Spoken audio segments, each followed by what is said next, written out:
Morning, everyone. This is Rich Pauley, the fire chief in town and co-emergency management director. It's Tuesday, March 2nd, 2021. This is our 10 o'clock emergency management team meeting and updates. I hope everyone is warm and safe and healthy. Chief Hurley will not be able to join us this morning. He's unavailable, so I'll be running the meeting. And we'll start off, as we always do, with an update from Hillary at the health department. Oh boy, I just love going first. Let's see. We are working closely with our friends at the COA and the fire department to reach out to our homebound to get them vaccinated alongside Outer Cape Health. So Outer Cape Health will be securing our vaccine. The fire department is going to send a paramedic or EMT along with them to make sure the folks are okay during the wait time. And we're hoping to kick that off the week of March 15th. So if you know folks that are homebound, certainly feel free to reach out to myself or Suzanne or Terry Frazier so we can get them on our list. Other than that, we had a very successful clinic last Thursday at Little Creek in Eastham. It was open to only folks from Wellfleet, Truro, Provincetown, and Eastham. We vaccinated around 375 folks from the Outer Cape, and it was super encouraging to see lots of people from Wellfleet rolling through there. So that is the light at the end of this long, dark tunnel that we're in, and it is really a lovely feeling to be standing there seeing folks come through that are just so happy and joyous to be getting their vaccine, and there's hope. So all of that is going on. And in addition, the next couple weeks, the county clinics are going to be mainly for second doses.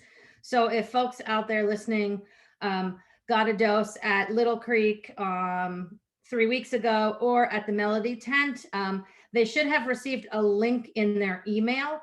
There was a glitch in the system last week getting those emails out to folks. So if people are still having trouble signing up for their second dose, they have to have received their first dose at a Barnstable County clinic to sign up for second doses at these clinics that are being offered this week and the following week. So if you're having trouble, reach out, let me know, please. We can find a link and get that to you. Moving forward, 4C's site is going to be up and running for vaccine. There's going to be two different things going on at that location. The county is going to continue to hold vaccine clinics there, as is Cape Cod Healthcare. And as I understand it, the county clinics are going to be run the same way through the online registration process, the PrEP mod that we've talked about in previous meetings. And the Cape Cod Healthcare clinics are going to operate a little bit differently. Apparently, they're calling their clientele and arranging appointments for them. So if you're a patient of Cape Cod Healthcare, reach out to them, see if you can schedule an appointment. The online registration is still available for the county clinics. And of course, if you're a patient of Outer Cape Health, they have vaccine as well and are scheduling appointments also. So lots of opportunities to get vaccinated. The processes vary in difficulty. So again, if you need help, reach out to us as well. That being said, there were some changes and some further reopening, which I can run through quickly, just so folks are aware. Starting yesterday, which was March 1st, we're gonna begin to see some indoor performance venues opening up, concert halls, theaters. Indoor performance spaces are now allowed to reopen at 50% capacity with no more than 500 patrons. Indoor recreational activities with greater potential for contact, laser tag, roller skating, trampolines, obstacle courses will be allowed to reopen also at 50% capacity. And capacity limits across various other sectors are also opening up to 50%. Gyms, it applies to gyms and fitness centers. Restaurants are no longer going to have a percent capacity limit and will be permitted to again host musical performances. They still have to maintain 6 foot of social distancing and a limit of 6 people per table. And that 90-minute limit dining on the dining table does still remain in place. Residents are reminded they must continue to wear their masks and maintain social distancing outside of their house. On March 22nd, which is quickly approaching, we are hopefully going to move into step 1 of phase 4. And that is, of course, dependent upon the health metrics continuing to improve and the cases continuing to drop across the Commonwealth. That'll open a range of previously closed business sectors under tight capacity restrictions that, of course, would be adjusted over time if the trends continue in the downward fashion. Those things include indoor and outdoor stadiums, arenas, and ballparks. Gatherings are going to change as well. Gathering limits for event venues and public settings will increase to 100 people indoors and 150 people outdoors. Outdoor gatherings at private residences and backyards is going to remain at 25 people. So backyard parties remain at 25 people. Indoor house gatherings are going to remain at 10 people. And most importantly, dance floors are going to be permitted to open at weddings and events. So with that, I will open it up to questions. Sorry, I rattled it off quickly. I don't know if folks are interested or not.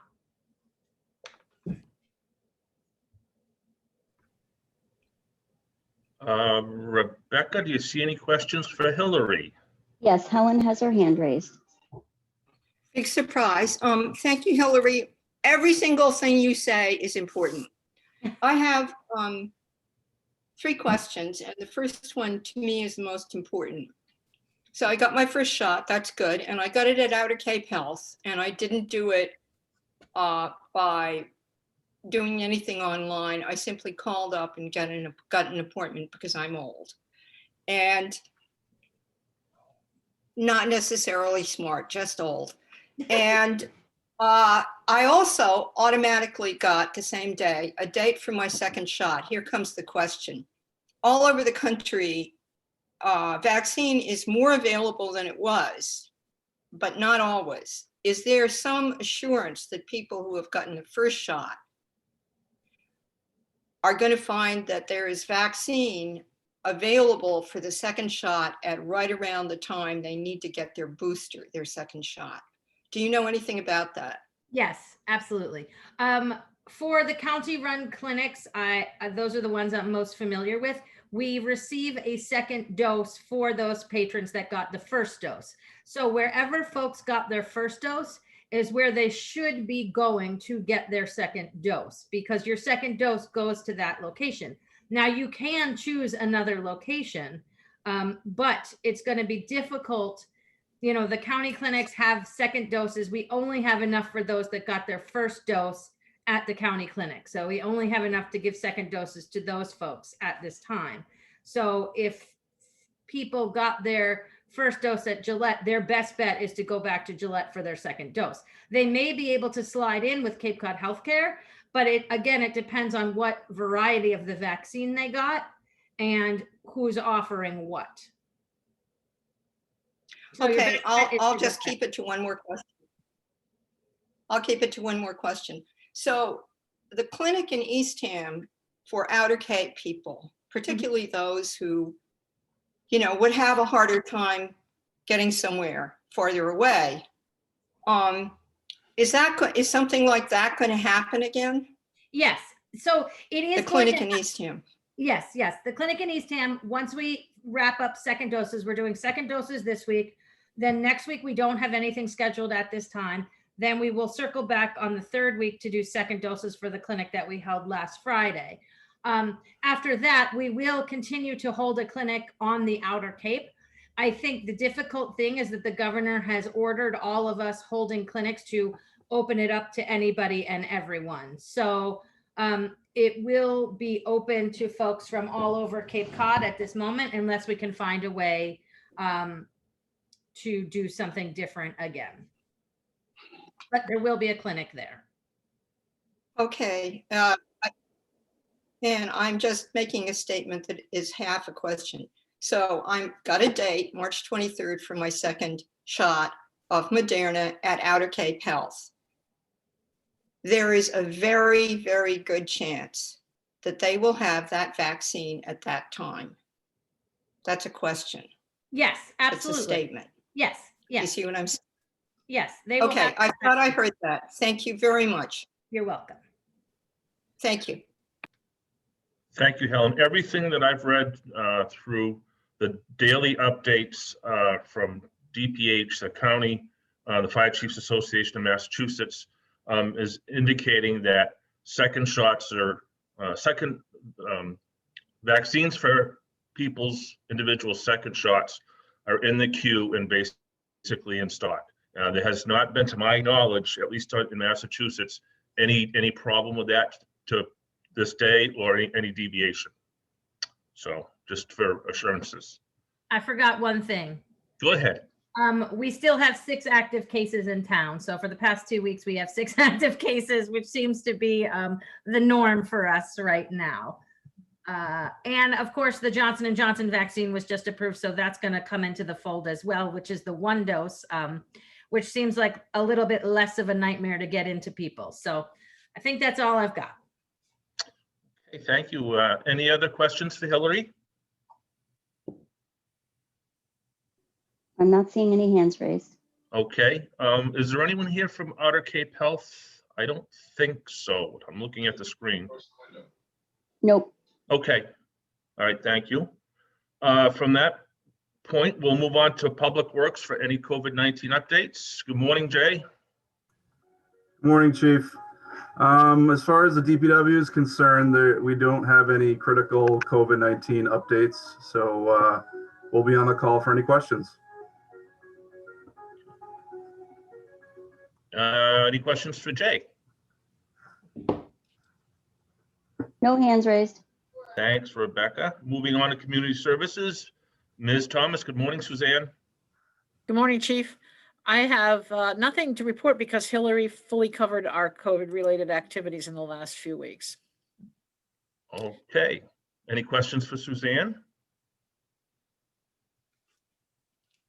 Suzanne, I love your Zoom background. I thank you. It's age appropriate for me.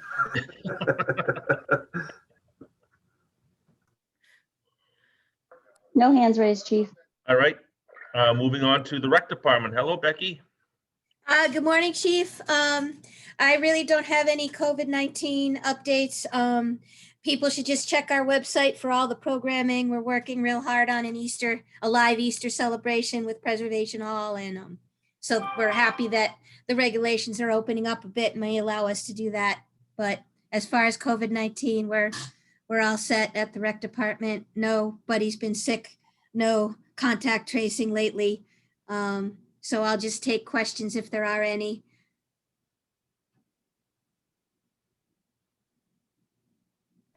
I'm not seeing any hands raised.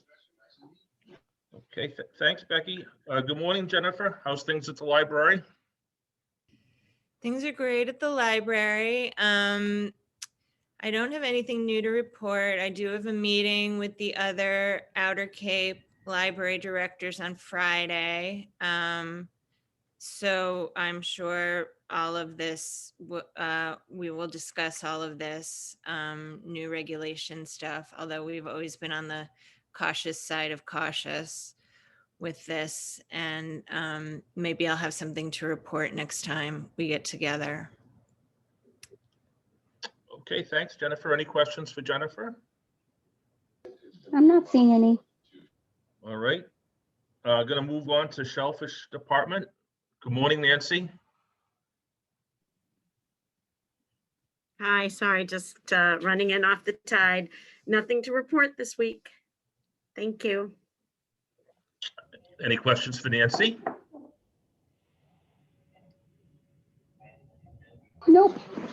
All right, we'll move on to the Marina and the Harbormaster. Good morning, Will. Good morning, Chief. How's everyone today? Hopefully they're all doing well. Currently at the Marina, we've received emails from the state that they are going to be coming out with their boating and recreation guidelines, hopefully within the next week or two. But seeing that the state's widely opening up, I don't expect to see anything different from them. Just, more of the safe distance stuff, and looking forward towards summer and a busy one. That's it here. Excellent. Any questions for Will? Nope, I don't have any hands raised.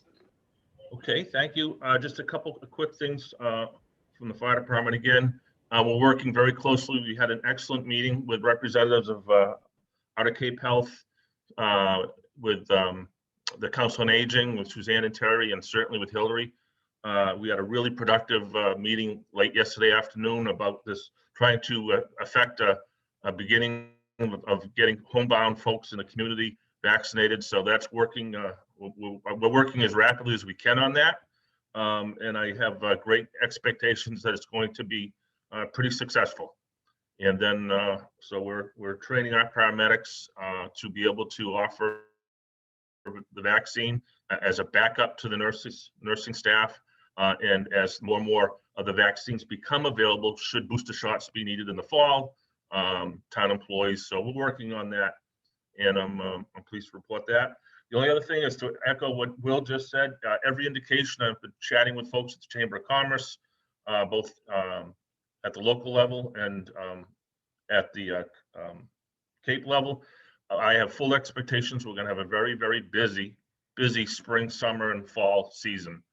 Bookings are at an all-time high for long-term stays.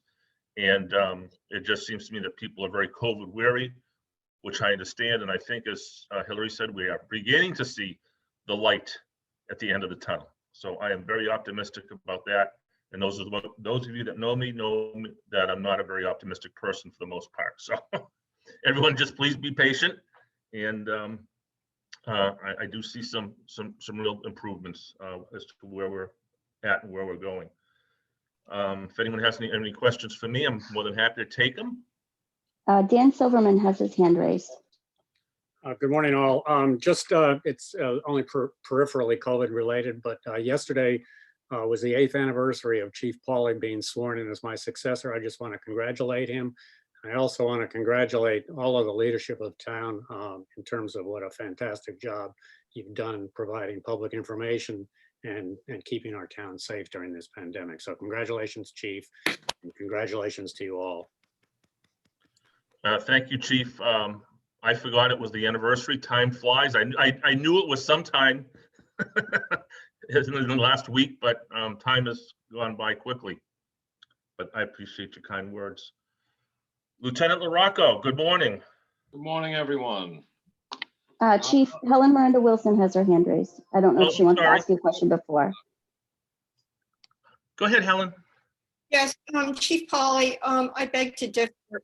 Yeah, hi, I beg to differ. I don't find you pessimistic. I find you realistic and positive. Thank you. Wow, thank you. Kevin, you're up. Good morning, everyone. On the police side, we don't really have any new COVID updates at this time. And everyone's healthy and moving forward, getting ready for a busy spring. Very good. Any questions for Lieutenant LaRocco? I'm not seeing any. Okay, we'll move on to the town administration. Good morning, Maria. Morning. I don't have anything new. Staff's doing an amazing job, as everybody struggles to get through smoothing out all the vaccines, and sounds like it's going well. So no, I have nothing new to report. Okay, thank you, Maria. Any questions for the town administrator? I'm not seeing any. All right, we'll go to the rest of the select board members. I'll start with Ms. Wilson. Helen? Yes, thank you. Couple things. As we all know, we're going to get a whole lot of people in summer. We always do. I'm happy to hear that businesses may get a whole lot of people to make money with. Something that I'd like to have on the select board agenda, COVID related, is we get more people coming in and we also get more extra employees in a number of departments, right? And the departments, I think we're pretty tight here with protocol about COVID. We've had a year, and my sense of departments is everybody's paying attention, right? That's my sense as an outsider. But I'm hoping that departments will shall we say, from my point of view, reassure the select board that we're all going to be protecting our brand by making sure that employees are extra employees, right, in the summer. For example, at the Marina, there's only one in the shellfish department, but the special officers in the police department and so forth. And I think there's some extras that come in the DPW. Anyway, long story short, that the people who come in as summer employees are very much brought into the carefulness that we've been exercising, particularly because this summer, people are going to be letting up on attentiveness because of the vaccination, thank goodness.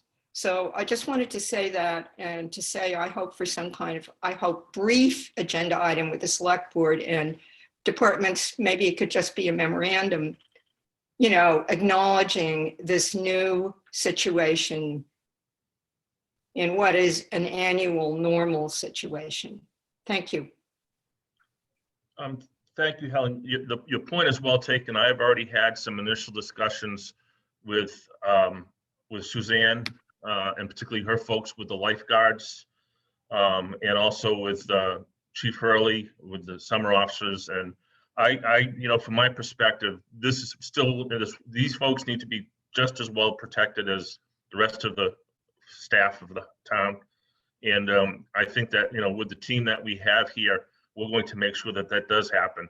As far as I'm concerned, it will happen. But you make a very good point, because things happen real quickly when they open up here. We all go into a little bit of a high-speed mode just to keep up.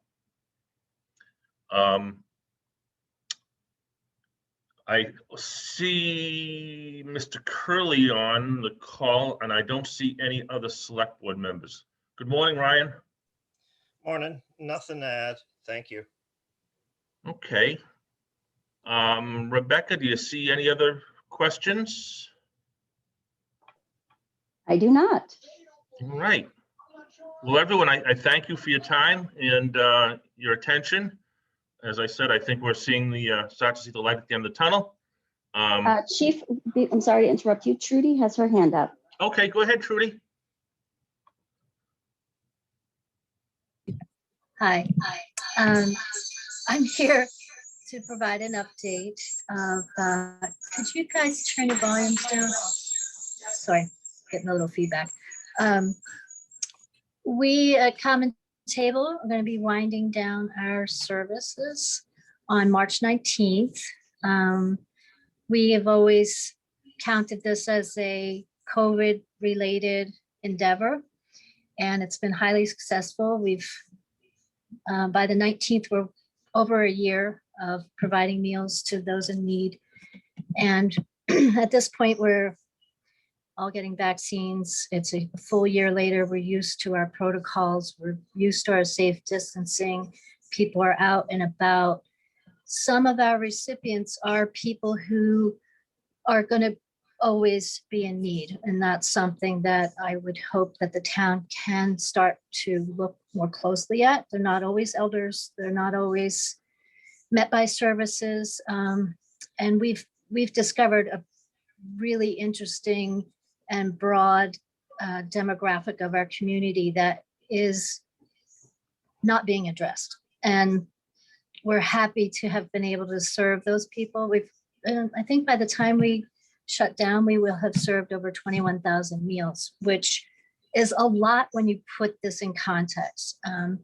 So where are these people going to get their meals? What services are out there? We know of a lot of these things we've put together. So we just sent out letters. Let me backtrack just a little bit. We sent out notice to all of our volunteers, of course, to give them a heads up so that they wouldn't be surprised by this. We've also put together a resource list for everyone that is a recipient, and that goes for everything from the food pantry in Wellfleet, the Fleet Fund, which is just now really starting to get some traction. The 246 kitchen, thank you, Janet. So Janet's been doing soups every week lately, and we'll be doing so into April. We just have kind of felt that we met our needs, and I have to get back to work and I need a break. We've been doing this 5 days a week. So I just wanted the town to be aware that that's going to be happening. We've had a tremendous group of volunteers, and frankly, they're all looking for other opportunities to volunteer. We all are kind of sad to see this ending. But one of the things we saw beyond food insecurity was the need for contact, the need for people to know that someone's paying attention to them, that they're being seen, heard, especially because of the isolation that we've all had.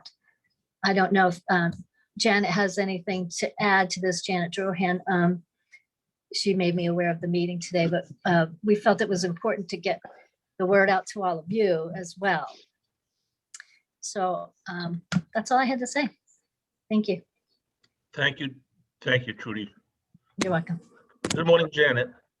Okay, good morning. I just want to echo what Trudy said. Our Soups On program has also compounded that identification of those who are lonely. And again, there's no vetting, so we don't know exactly what the degree of food insecurity is. You can kind of figure it out. And we're now presently making 58 quarts of soup a week and handing them out in a takeout process on Tuesday afternoons with bread and salad for the week. So that's encompassing families. Many Common Table folks have signed up with the Soups On program also. So when we finish in April, which we have to do in order to put our new hood on the stove, Joe, we will be, that support will go away also. So, and also 246 has been delivering perishable foods given to us by the Wellfleet Police Department to approximately 10 to 15 people a month. And we also give non-perishable foods that's been donated by the Elks weekly to about 10 people, and that's large cartons. So we have somewhat taken in that that goal. So just an FYI. Well, thank you. Thank you. Thank you, Janet and Trudy, because obviously you have done great work at filling a need over the last year. And I don't, speaking for myself, I wasn't aware of the totality of that need in terms of the numbers of folks. So if anything positive comes out of what we've been going through in the last year, perhaps we've been able to identify some folks, some families that could, use some outreach. And I think that's a good conversation for us to have, not too far down the road. Perhaps Janet, Trudy, Suzanne, myself, Yes. and see if, what those numbers look like, to see if what we can do. And Right. so I'm certainly committed to that, whether it's also for food, but also for just safety and health outreach in Yes. a lot of ways. So I do appreciate that input. And I do, again, thank you both for all the hard work you've done. It has not gone unnoticed, believe me. Thank you. Thank you. Does anyone else have any other questions? I'm not seeing any. Okay, then let's see. It's we just hit the 10:30 mark. So if there aren't any other questions, we will do this again in 2 weeks from today. And if anyone needs something, please feel free to reach out if I can help you. Give me a phone call or an email, or certainly Hillary. And please stay safe and stay healthy. Everyone have a great day. Thank you. Thanks, Chief. Thanks, Chief.